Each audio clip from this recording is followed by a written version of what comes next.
আসসালামু আলাইকুম। আশা করি সবাই অনেক অনেক ভালো আছো। আমাদের ট্রান্সলেশন ফুল কোর্সের ডে 2 তে আজ আমরা জানবো ফ্রেজাল ভার্ব সম্পর্কে। অর্থাৎ ফ্রেজাল ভার্ব সম্পর্কিত জিনিসগুলো যদি এসে থাকে সেক্ষেত্রে তুমি কিভাবে কোশ্চেনগুলো আনসার করবে এবং এই ফ্রেজাল ভার্বটা আসলে কি। সো দেখো, ফ্রেজাল ভার্ব মানে হচ্ছে একটা ভার্ব আলাদাভাবে একটা অর্থ প্রকাশ করে, কিন্তু ফ্রেজাল ভার্ব মানে এটাকে মাঝে মধ্যে আমরা গ্রুপ ভার্বও বলে থাকি। এটা হলো একটা আলাদা অর্থ দেয়। তার মানে তুমি যদি দেখো, এই টেল মানে অর্থ বলা, অন্যদিকে টেল আপন যদি থাকে অর্থাৎ এই ভার্বের সাথে যদি অন্য কোনো কিছু থাকে তার অর্থ কিন্তু চেঞ্জ হয়ে যেতে পারে। টেল মানে বলা, অন্যদিকে টেল আপন মানে ক্ষতি করা।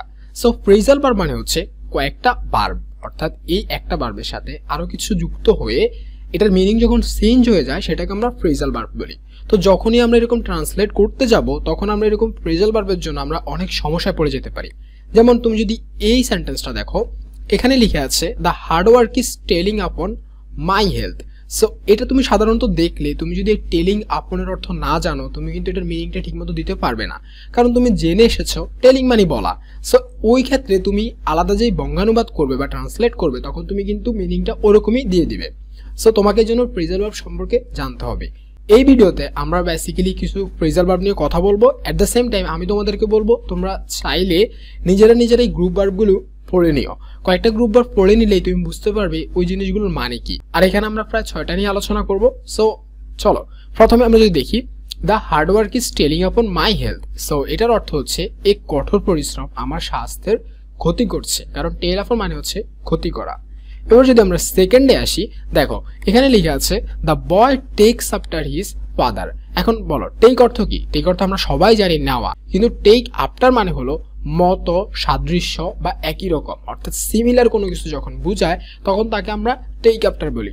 সো এরকম যদি থাকে the boy tax after his father, তার মানে হলো ছেলেটি তার পিতার মতো। সো এখান থেকে আমরা কি বুঝতে পেলাম যে সেম কথাই, যে যদি আমরা একটা টেক মানে নেওয়া, অন্যদিকে টেক আফটার মানে হচ্ছে অন্য জিনিস হয়ে যাচ্ছে।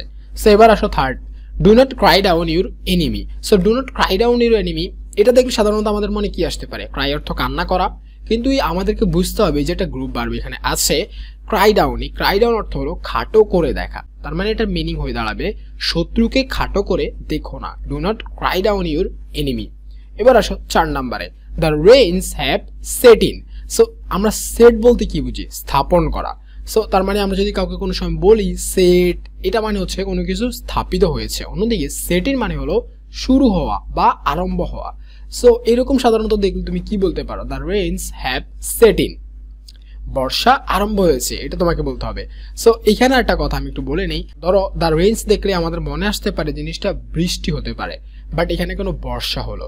সো দ্য রেইনস বলতে আমরা বুঝাচ্ছি পুরো বর্ষাকালটাকে। তো সেক্ষেত্রে তুমি যদি এখানে লিখো বৃষ্টি আরম্ভ হয়েছে, তারপরও ওই রকম ভাবে এটা ভুল হবে না, তবে সবচেয়ে বেশি হচ্ছে যুক্ত হবে বর্ষা আরম্ভ হয়েছে। আরেকটা কথা বলে নেই, ধরো এই যে ট্রান্সলেশন, এই ট্রান্সলেশনে তুমি কিছু জিনিস চেঞ্জ করতেই পারো, যেমন বর্ষা আরম্ভ হয়েছে। সো এই যে বর্ষা আরম্ভ হয়েছে, এখানে তুমি বর্ষা শুরু হয়েছে লিখতে পারো। আবার অনেক সময় দেখা গিয়েছে ইংলিশও সেম কথা।